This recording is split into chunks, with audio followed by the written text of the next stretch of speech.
Hello, my name's Kent Weir. I'm a PM on the PowerCat team, and today I'm here to talk to you about Power Automate best practice. Here is the agenda for today's session. We're going to talk about application lifecycle management, otherwise known as ALM. We're going to get into organizational templates, exception handling, logging, trigger conditions, concurrency control, some expressions, and then we're going to cap off the session with a very beloved topic of Power Automate versus Azure Logic Apps and give you folks some information on when you might want to use each technology. So with that said, let's go ahead and let's dive right into the content. So first up, let's talk about ALM. And why is ALM important? So ALM is important for a few different reasons. Number one, collaboration. When you think about having a team and working on enterprise solutions, you naturally need to have multiple people involved in building out that solution. And that solution can be more than just Power Automate. It could include chatbots. It could include AI Builder, AI models. It could also include Power Apps and CDS entities. And for that reason, it's great to work inside of a solution and you can naturally collaborate across the team. The other thing that you can do is once all of your assets are in a solution is you can actually then automate the deployment of that solution. And so what that means, by using Azure DevOps tools that we're just about to talk about, we can ensure consistency along the way every time we go ahead and perform a deployment, which ultimately leads to a more predictable result. No one wants to roll the dice when it comes time to make that critical production deployment. And so using ALM allows our activities to be more predictable. Now, what are some of the tools that we can actually use for this?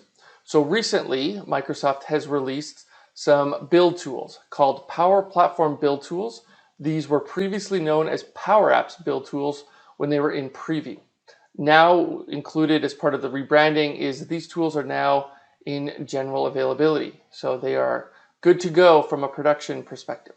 And as part of these tools, what we're going to see is some tasks that are available to us from the Azure DevOps Marketplace that allow us to perform some much needed functions like packing and unpacking a solution. So what that means is, for example, we might have a solution package. We want to store it in a source code repository, which is also inside of DevOps. We can unpack that solution so that we're storing the individual artifacts inside of source control. Then what we can do is we can actually pack up that solution and reassemble the solution package when we want to go ahead and move it to another environment. And naturally, that's when we would go ahead and use the import and export tasks that are available as part of these build tools. And then lastly, what we can go ahead and do is publish that artifact so that we have a pristine package that we know we can go ahead and use inside of our production release pipeline, and we don't actually have to go ahead and assemble all of those different artifacts together. Now, when we talk about Azure DevOps, there's generally three components that we're going to use as part of this ALM process, and that includes code repository, pipelines, and release management. So conceptually, how would this work? It really works in three different stages. So stage one is dev. So you go ahead, you're in your dev environment, you go ahead and build and test your application or your solution. And once you're happy with it, you're going to want to go ahead and export that solution. And you'll be able to do that through a pipeline, which will export the solution and unpack it and store all of your individual artifacts inside of a source code repository. Really, step two is our middle area where we talk about our build environment. And this could be a test environment, could be whatever you need for your organization. But in this case, we're going to have a build environment where we're going to go ahead and pack the solution through a pipeline, a build pipeline. Then we can import it into our build environment. And then lastly, export the solution and then publish that artifact. And when we do so, we can then use it in step number three, which is how we can go ahead and use that to package to import into our production environment. So I'm going to go ahead and leave you with some resources where you can go ahead and find out more information about how you would go ahead and build out these pipelines. And here's a link to some new documentation that has been recently released by the ALM team. Now, one thing I will caution is there is still some work to be done here, and that really involves the flows and connections that are required for a flow to function. And some of it is quite justified. So if you think about it this way, you're in a dev environment and maybe you need to connect to a SharePoint list. As part of that connection experience, you need to go ahead and create a connection. Now, when you go ahead and deploy that package into the test environment for the first time, chances are you have a different test target for SharePoint. Naturally, you need to go ahead and use test credentials against that test site, and the same thing would apply inside of production. So this is an area where the ALM team is working hard to bring together a more seamless experience around connections as you move through these different environments in your landscape. I also want to call out that the ALM team has a great session at Microsoft Build this past May, so I would encourage you to go ahead and check it out. They talk about some upcoming capabilities around environment variables and the ability to assign connections during import. Now that would apply to a manual process, but in due time I would expect that to make its way into the automated tooling again as well. All right, step number 2.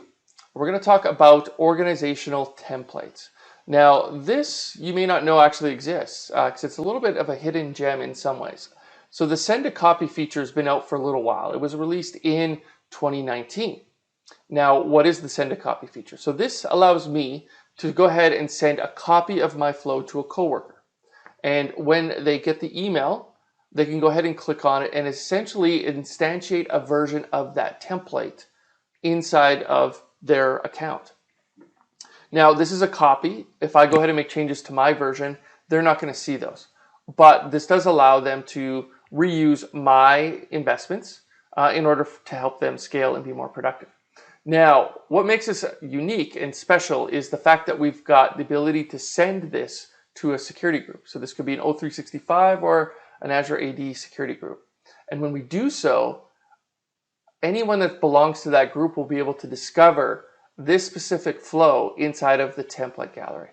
So let's go ahead, let's take a look at a demo and see exactly how this works. Okay, here I am in the Power Automate Maker portal, and I have a flow called Corporate Enterprise Template. So let's go ahead, let's take a look at what's inside. Here I just have some scopes that represent how I would want to consistently handle exception handling. And on top of it, I also have a custom logging connector, which we're going to talk about in the logging section. So here's essentially a boilerplate that I would like all of the people on my team to leverage going forward anytime they go ahead and create a new flow. And so what we can go ahead and do is we can go ahead and we can share this. And we can share it by clicking on send a copy. And then here's where we can provide individual email addresses, but we can also include groups such as enterprise integration. And so when I go ahead and send it to that specific group, so what's going to happen is this is now going to be made available inside of the template gallery. Now, if we head over to the template gallery, you see this, and this has been around for a while. This represents the public template gallery. And naturally, when we have specific flows for an organization, we don't want to share them externally.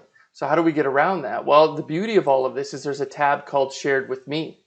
And when we click on Shared with Me, sure enough, we can go ahead and find our corporate template here. And so what this means is that anyone that belongs to that security group that we just talked about, they will be able to see this template here in the Shared with Me folder. And all they have to do is click on this specific tile, and therefore they'll be able to instantiate a copy of that specific flow, which is a great feature. Okay, let's move on to tip number 3. And here we're going to talk about exception handling and retries. So naturally, when we have exception handling, we're dealing in this context with high value use cases, whether those be robotic process automation or just important automated flows that you're building. And the reality, the world that we live in, especially with cloud and on-prem and hybrid architectures, is exceptions will happen. And discovering them and being able to recover from them is vital and super important. And so there are some building blocks that exist inside of Power Automate that help us with this. So more specifically, using scopes where we can logically group actions together that must succeed together for that unit of work to be considered successfully. Now, when those components fail, we need to be able to detect that and compensate for them. And the other thing that we're going to talk about here is we don't want to use default retry settings. Those can contribute to further issues for you. Now, what does this mean? Now, on the left-hand side, these are our scopes, and I'm going to show you a demo here shortly, but this is where we can go ahead and logically group related actions together and then ensure that they succeed as a group. And then what we can do is create subsequent scopes downstream and then leverage what's called configure run after settings to detect if that previous block was successful or not. And then what we can go ahead and do is basically respond to that. So I'm going to leave you here with a blog post where you can go ahead and get more information about it on this specific subject, but we'll also talk about that in an upcoming demo here. In addition, we also have retry settings. Now you'll find the retry settings when you go ahead and click on the ellipsis for a specific action and then head over to settings. Now if you scroll down towards the bottom of the experience, you're going to see this retry policy. Now by default, there's an exponential backoff strategy that's being used. However, the duration is really short. It actually will retry 4 times within a minute. Now, if you have any sort of planned maintenance, and planned maintenance is a big part of SaaS applications, for example, Workday, that won't actually survive the entire planned maintenance window, let alone an unplanned maintenance window that's going on. So what you could do is go ahead and configure these values to represent a number that's better representative of your business requirements. So go ahead, check out this link that I'm including here for you, where you can go ahead and tailor the right experience based upon your business needs. All right, next up, custom logging. And as part of this demo, we're going to talk a little bit more about the exception handling that we just saw. Now, when it comes to enterprise grade flows, whether that be RPA or automated, we need to be able to monitor and know when we have exceptions. It's not enough just to let them run and then cross your fingers and hope everything is good. And so what we can go ahead and do is start to build out some custom logging components that help us deal with this issue. Now, the other thing you're going to find is within Power Automate, we've got run history, which is great. It really is. It gives you a tremendous amount of detail about all of your inputs and outputs for all of your triggers and actions. And that doesn't exist in some other platforms, but inside of Power Automate, it's there and it is good. The problem is, though, it's very technical in nature. If you ever need to go ahead and try to find a transaction in run history, it's difficult to go ahead and do so. So for example, you might have a work order and you want to be able to find a work order that has a work order number of like 1, 2, 3, 4, 5.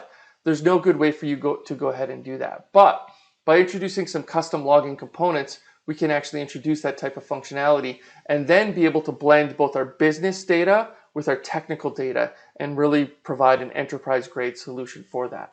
So this is just an example. There's many ways to solve this problem, but this is what we're going to talk about today. So let's start on the far right-hand side. We've got a service called Application Insights. This exists inside of Azure, and this is a large-scale telemetry service that allows you to go ahead and publish events to, and then Microsoft is going to manage that for you, and you will pay based upon the consumption that you use. Now, what's also interesting about Application Insights is you can actually expose those queries to Power BI. So when you do that, now you can share that dashboard with even business users that gives them insights into the status and health of their automations that you've built for them. Now, how do we go about calling Application Insights? Well, there's SDKs that exist, including .NET. So what we're going to do is from an Azure function, go ahead and use the .NET SDK, in this case C#, to go ahead and call the Application Insights endpoint. Unfortunately, at this point in time, there's no REST API that we could call directly. But not all bad news. By using this approach, what we can do is have a flow, and a flow that actually can include some business logic. So what we're going to see is we're going to see a situation where we can pass in values that say publish to SMS or publish to Microsoft Teams, and that allows us to send out notifications so that when we do have critical events, we can notify the right people.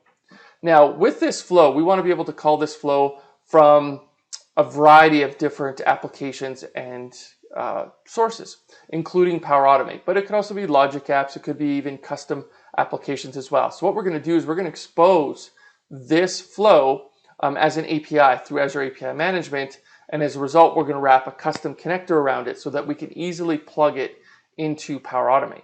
Now, previously, I showed you organizational templates. This is a great use case, and you saw it there where we had the try scope and the catch scope inside of there, I had some custom connectors for the central logging component, which would allow me to reuse this functionality anytime that someone went to go ahead and create a new flow. These bits would be all automatically baked inside of the template itself. Pretty cool. So let's go ahead, let's take a quick look at a demo. Okay, so here we go. Let's get into the demo. And what we're going to do is we are going to go ahead and demonstrate logging. So what I've got here is just a manually trigger a flow, just for simplicity, so that we can kick this process off. Next up, I have a variable. And this is an integer variable, and this is going to help me in terms of showing you the happy path, but also the not so happy path. So in this case, I've got a compose action where I'm going to go ahead and provide an input. And then what I'm going to do is I'm going to assign this input into my integer. So when that's a numeric, life's good. And we're going to see what regular logging looks like. Then what we're going to do is run the same demo again, and we're going to put a string in here, which is going to force this scope to go ahead and fail. And then as a result, we're going to pass basically an exception message over to Application Insights. Now, what we have below here is a catch scope. And here's where we will go ahead and catch any exceptions and then log the fact that it's an exception. So we have this drop down here where we've got basically an enum, and we can select what is the type of event. We can provide a message body. So maybe this is where we put our work order number. We also can include where is this call being made from. Is it Logic Apps? Is it Power Automate? Is it a custom application? And then we can also include our run instance so that if we ever needed to go back into the run history, we would be able to find the specific instance that caused this problem. We also have a couple flags here where we can go ahead and send out SMS messages or send an alert to Microsoft Teams. And how do we know when an exception occurs? This is where we go ahead and click on Configure Run After. And we can see here that for the previous step, this try scope, if it fails, is skipped, or times out, we want this block to run. But if it's successful, we're going to bypass it. And then the reason why we bypass it is this is where we have our finally message. And this is where we can go ahead and just provide a log message indicating that our process is complete. Notice we have the same options from an enum perspective. In this case, we'll use info instead of exception. But we can also include the workflow instance and additional alerting capabilities as well. Now, in this case, our configure run after is going to look for when this is skipped. So basically, this will be skipped when this step is successful. And so what that means is this represents happy path, and we'll go ahead and provide a log message. So let's go ahead and let's just run the happy path scenario.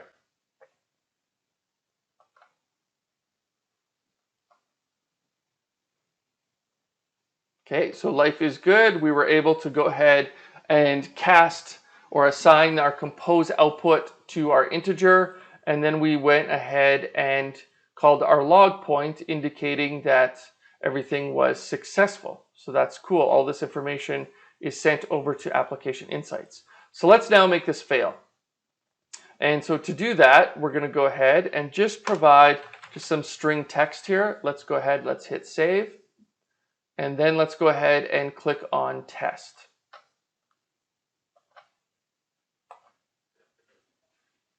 Now this is run. We can see that this step has failed because we can't assign a string to an integer. And then that kicked off our exception block.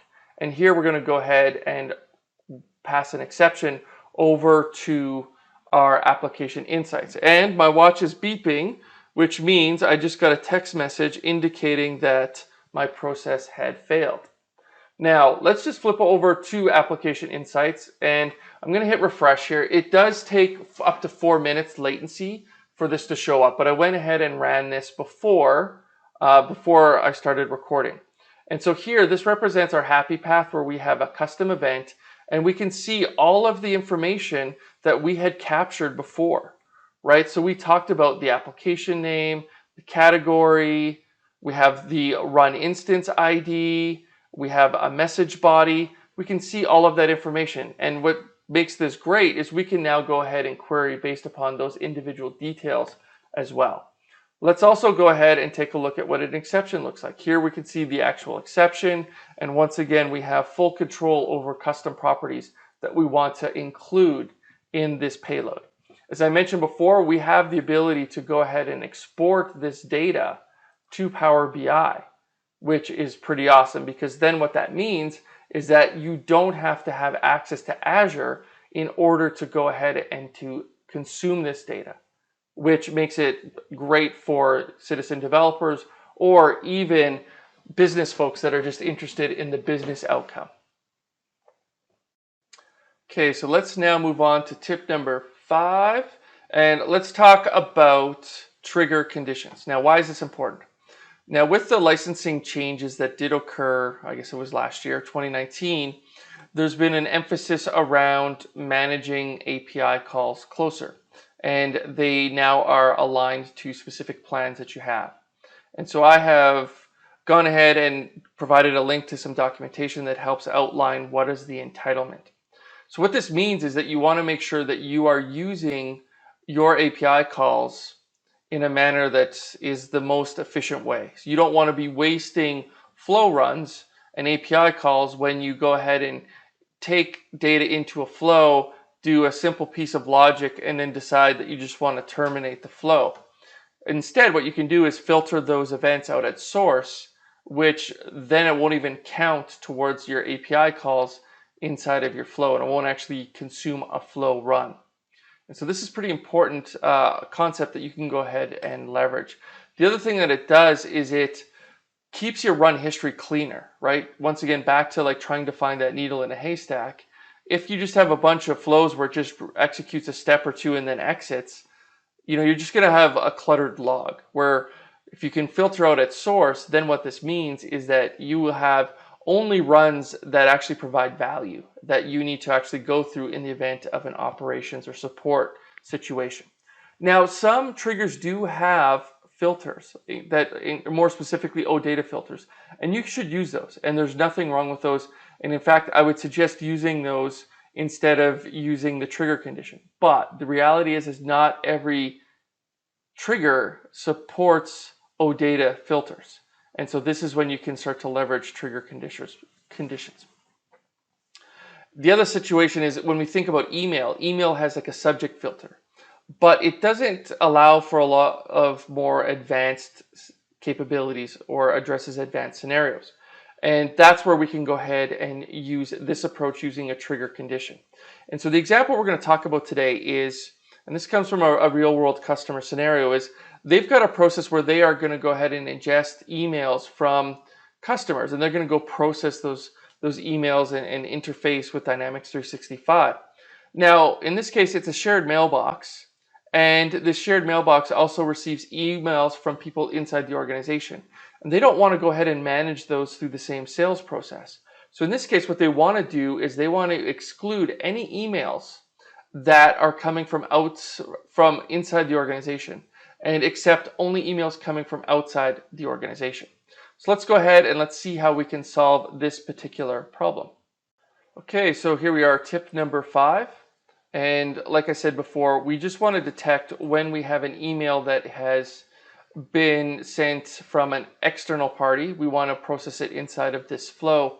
When it's from an internal party, we don't even want to bring that email into this flow. We want to exclude it, filter it out at source. And so as you can see, I don't have anything special going on here from my trigger properties. And then here all I have is a compose action, and this is really just to show you folks who the email was sent from. So I'm going to go ahead and send 2 emails, one from inside the organization and one from outside the organization, and then we can validate that this in fact is working. Now, what we do need to do though is we need to set up our trigger condition, and we can do so from our settings. Here is the specific condition. We're going to go ahead and we're going to look to see if the trigger body from property contains this specific domain. And in this case, this is a personal domain of mine that we're going to use to go ahead and send that email. And so what will happen is these trigger conditions will fire whenever a condition evaluates to true. And so in this case, we're going to say, does it contain this value? It'll return true. Now what we want is the inverse of this because we don't want this to trigger when that happens. We want to trigger it when it's the opposite. So all we're going to do is use the not operator to go ahead and to flip that around so that in this case it would resolve to false. Do note that when you include trigger conditions, you do need to include the @ sign. And you can generally use any expression that exists inside of Power Automate as long as it will resolve to a binary output, so true or false. Now, another tip I would suggest is when you're building out and testing your expressions, don't put it here to begin with. Put it in a compose shape and then run your scenarios, see if it's evaluating the way you want to. Once you're happy with it, then go ahead, copy and paste it into here. And I think you'll have a better experience. So let's go ahead and let's start sending some emails.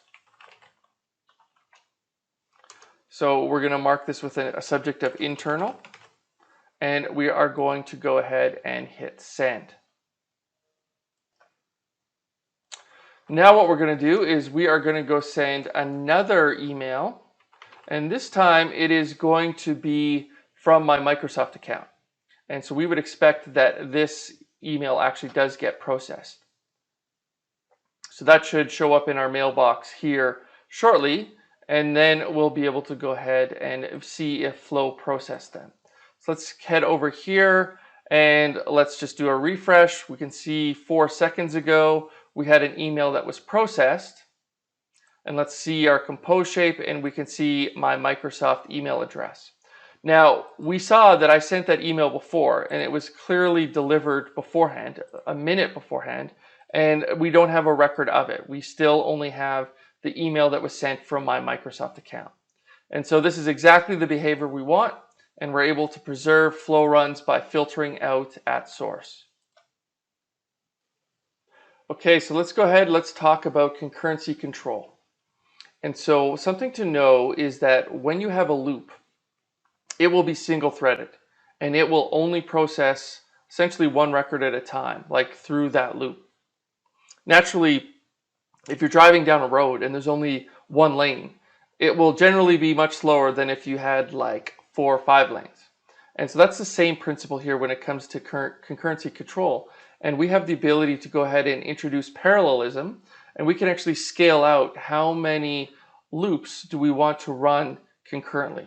And that is the goal of this specific tip. Now, do be aware of the impact on downstream systems. If you start to hammer a downstream system because you've scaled out, you could get throttled or potentially banned depending upon the type of system that you're trying to hit. So you need to balance that. You also need to balance that with your throttling, because what could happen is you start to hit a system too hard and Microsoft may pull the reins in and actually slow you down. So be careful with this specific tip. It provides a lot of value, but it can also put you in a situation where you're pushing downstream systems too hard.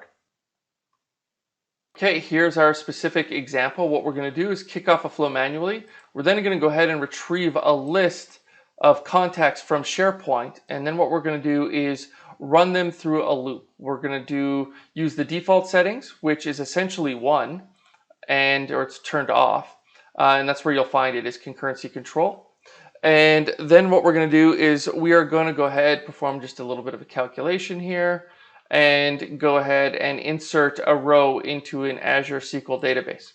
We're going to just introduce a delay for 1 minute just to cool down, also make sure we're not throttling, and then we're going to run it again. The difference though this time is we are going to turn our maximum concurrency to 50 all the way up. This is our highest level.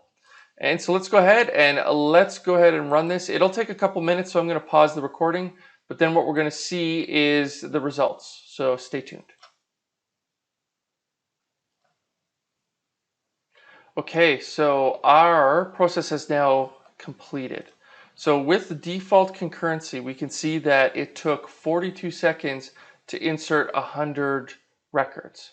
Now, if we go ahead and then take a look at our loop where we increased our parallelism to a max value of 50, we can see that it took 10 seconds to go ahead and do that insert.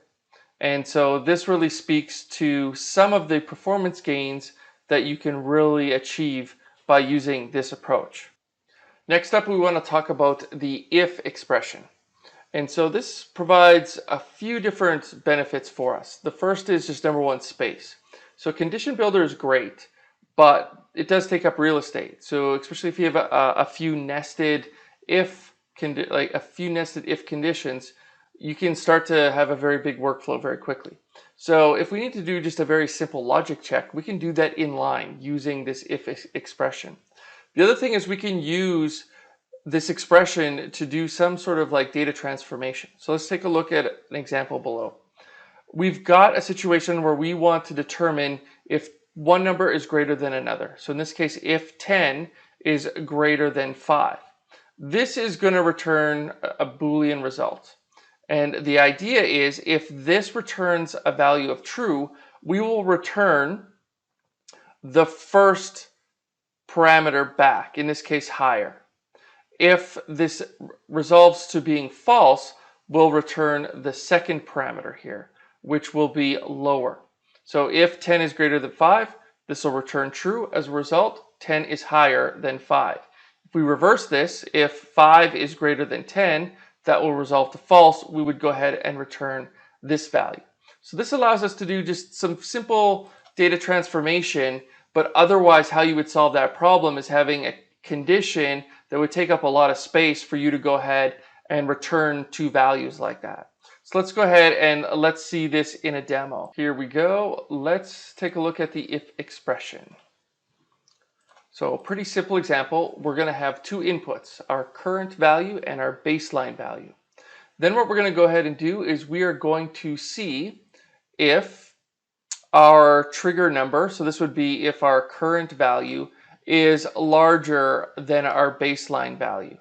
And then we will return higher or lower as a result. And notice that we have this here in a simple inline text property, but otherwise we'd have to go ahead and build out a whole condition action itself and then have to deal with if true and if false. So now we can just do this very cleanly inline. So let's go ahead, let's run this flow. Now we need to provide a value. Let's go with 10 as our current value, and our baseline value is going to be 5. So let's go ahead and click on run, and if we come down here, we will see the current value is higher than the baseline value. And so that was just a simple example of how we can use inline expressions like if. Imagine you had a bunch of different situations like this. This could save you a lot of room as opposed to trying to build out all of these complex if statements. Now let's talk about the item expression. And so how we would go about using this is we might have a loop. And in this case, we could have an action inside of the loop. And that action is going to have a series of different attributes that we can go ahead and populate. Now, what will happen is we may have an attribute that is of type number, where it's expecting a number. And we might have an upstream action that's going to output a specific string. Now, Power Automate is going to detect that when we click on that number attribute, it's not going to let me go ahead and pass in a string because it knows it'll result in a runtime error. So it's trying to protect me from myself. But there might be some valid reasons why I still need to go ahead and map that value. And naturally, if I pass a string in, it's still going to fail. But maybe I need to do some string manipulation before it gets passed in there. That's when I can go ahead and use the item expression to help me work around that issue. So let's go ahead, let's see this in action. Here we are, our last demo of the session. What we're going to go ahead and do is we're going to go ahead and reach out to a SharePoint list. And what's interesting about this SharePoint list is there's going to be a discount column. And as part of that discount column, we are going to go ahead and see that the value for the discount includes a percentage sign.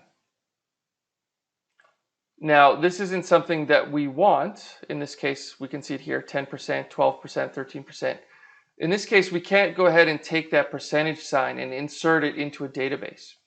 And so that's what we're going to go ahead and do is we're going to go ahead and use a replace string, a replace expression to go ahead and remove that percent sign from our string.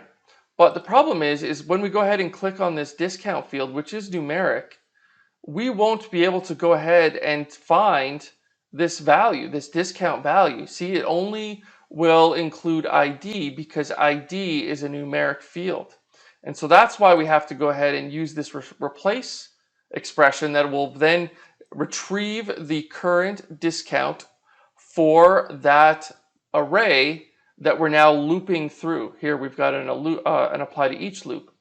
We'll then use this replace item to go ahead and get rid of the percent sign, and that will allow us to go ahead and insert the value into the database. Because otherwise we wouldn't be able to go ahead and map that field, but we needed to get that piece of data into our database. And so we can go ahead and do so. So here we can see that we retrieve 10% from SharePoint, but when we go ahead and insert the value, it's being inserted as 10. And so that's how we can use the item expression that will allow us to retrieve data from the current index of the array that we're actually looping through. Now, for our last topic of the session, we're going to talk about Power Automate versus Azure Logic Apps. So let's talk a little bit about the differences. So number one, Power Automate is a software as a service, a SaaS service. And what this means is that an Azure subscription is not required for you to go ahead and use it. One thing that is worth noting is that the product group resides inside of the business applications group, which is essentially like the Dynamics org at Microsoft. And how you access Power Automate is through some sort of license entitlement. Generally, it's per user, and you might have a few different vehicles where you can gain access. One could be Dynamics 365, another could be Office 365, and then certainly you have the ability to purchase the per user plans or per flow plans that's been made available recently. It's also part of the Power Platform. And as a result, what tends to happen is you get these better together stories where there's going to be first-party integration experiences across this family of products. Another thing that's emerging here over the last year, it's become more and more prevalent, is these features that become only available in Power Automate. And that's partly due to the whole Power Platform itself. So for some folks, they really feel like, oh, like there's a lot of overlap between Logic Apps and Power Automate, and there's no doubt there is some. But here's some of the core differences between the two. So number one, in the upper right-hand corner, we've got robotics process automation. And in this case, UI flows, the ability to go ahead and to record UI-based automation and have it run in a flow. In the top center here, we've got AI Builder for democratizing form processing, image recognition, key phrases, entity extraction, binary classifications, all in a easy to use, democratized tool inside of the Power Platform. In the center here, we've got approvals. It's another native first-party experience inside of Power Automate. The bottom right-hand corner, we've got conversational chatbots through Power Virtual Agents. And then lastly, we have CDS, where we can take advantage of things like solutions and building up business process flows and goodness like that. These are all capabilities that don't exist inside of Logic Apps. So if you have any of these use cases, the decision becomes very easy. Now let's take a look at Azure Logic Apps. So it is a platform as a service, meaning you're going to have more control about how the service operates and the access to the underlying data. And that is as a result of it being inside of Azure and you needing an Azure subscription, where you can go ahead and create resource groups and identity management rules and using RBAC, authentication and authorization in order to tailor a very customized security experience for your organization. It is generally based upon consumption-based billing, so per action you pay a fraction of a cent, or you can go ahead and purchase a capacity plan known as ICE, Integration Service Environments, and we're going to talk about that on the next slide. Now, much like we have the Power Platform and that family suite of products, we also have something similar going on with Azure, and it's known as Azure Integration Services, and it includes Azure API Management, Azure Service Bus, and Azure Event Grid. And so what you tend to see is some better together experiences in Azure that deal with those personas and those use cases. Now, switching gears back to integration service environment, the capacity-based model for Azure Logic Apps. Now, there's some interesting features here, and some of these I'd love to see in Power Automate, but they are exclusive to Azure Logic Apps. So number one would be VNet connectivity. So you might have your own instance of the cloud. You might still have an on-premise data center, and you can go ahead and leverage an express route or a dedicated site-to-site VPN connection and use VNet connectivity that basically extends your data center up to the cloud. So this would allow you to connect to on-premises services and data repositories without the need to use an on-premise data gateway. There's other things like static outbound IPs, inbound domain names, dedicated compute, and isolated storage. You can go ahead and scale out your ICE based on consumption, and where you hit a certain threshold, go ahead and add another scale unit. Once the traffic calms down, pull it back in, pay per hour for that additional capacity. Pretty cool. Since it is your capacity, you have more control over the data. So for example, you do get a longer lifetime for a Logic app. You get a full year versus 90 days inside of Power Automate. Or sorry, not 90 days, 30 days inside of Power Automate. 90 days is the default for Azure Logic Apps. In addition, you get some larger messages, you get a longer timeout for request response scenarios, and then in general, higher throughput for connectors because you're not really bound by some of the throttling stuff that we see inside of Power Automate. In addition, inside of Logic Apps, you do get inline code where you can go ahead and write JavaScript snippets that help you perform some of that string manipulation that we talked about before. We also have monitoring that exists inside of Azure. And as a result, we can take advantage of Azure Monitor and webhook integration for Logic Apps to actually provide a more robust monitoring experience than we would see inside the Power Platform. On top of that, there also is support from a third party as well. Now, let's talk a little bit about myths, because this comes up a lot. So a myth that comes up a lot, especially by experienced developers, is they feel that, oh, automation or this integration work, it can't be done by citizen developers. And I just don't think it's true. I think there's obviously a complexity scale, and we're going to talk a little bit about that in an upcoming slide. But there's a lot of things that a person can do if they're passionate and patient and want to learn the tool. I've seen it firsthand, both inside of Microsoft and outside of Microsoft, some of the things that people can do just by being curious and being interested to solve their own problem. Now, the other myth, the flip side of that, the other side of the coin, is that anyone can do this. And once again, it speaks to some of the complexity. Simple things should be simple, and as a result, a broader audience should be able to go ahead and perform this. But you're going to get into some situation where there is complexity. And that's why I feel like an organization should really consider what tool based upon their design and complexity. And organizational design, what does that mean? So you might have a centralized IT group. Maybe it's decentralized. Maybe you want to empower your business users. Maybe you want to go ahead and have that delivered through an IT service. And there's a wide variety of reasons why you'd want to do either. And maybe it's a mixture of both. But bottom line is that's going to impact which tool you use, because there's going to be different personas and different levels of access required to use those tools. Now, I want to talk a little bit about requirements here. And this is the way I've positioned it. I really feel that there's room for both of these tools inside an organization.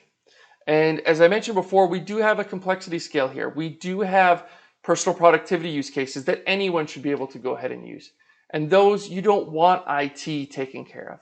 You're going to wait in a long line for them to go ahead and to be able to prioritize some simpler use cases. So why not give the ability for your end users to go ahead and improve their productivity and ultimately the productivity of the organization, which should result in a healthier bottom line.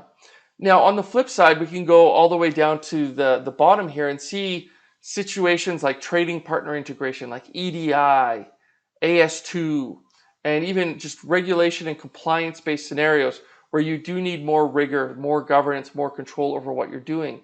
And these might be better suited for Logic Apps.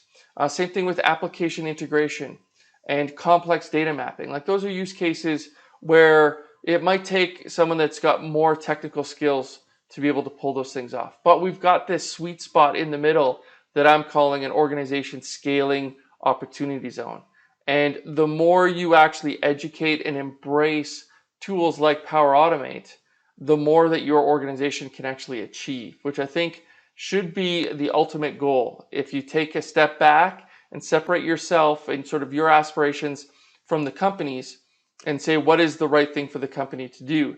And I think that's finding a way to scale. There's usually no shortage of work where developers can go ahead and get involved in some of the activities that require more technical prowess. So these are some tips that I'm providing, that I suggest, and they are: understand the opportunities and limitations of democratized technology. Not everyone's going to love it. Not everyone's going to adopt it. But for the ones that do, you can see some amazing results. And that's why it's important to educate and empower those passionate users that have a curiosity and want to go ahead and solve their own problems. And then you can also introduce governance to ensure that these users don't introduce organizational risk. We have things like data loss prevention policies, cross-tenant restrictions, environments that you can go and leverage in order to protect the assets of the company itself. And lastly, really focus on driving business outcomes. So with that said, that's the end of the session. I hope you enjoyed it. Go ahead, like, subscribe to the channel, and then on top of it, here's some additional content that you can go ahead and consume. So we've got things like my YouTube channel. Go ahead and check that out. And then we also have the Power Platform YouTube channel and a new show called Automate It, where myself, Pranav from the CAT team, and John Levesque go ahead and build out RPA solutions and post it on the same channel that you're watching. So make sure you go ahead and subscribe. So thanks for checking out this video, and we'll catch you later on the Power Platform channel. Thanks.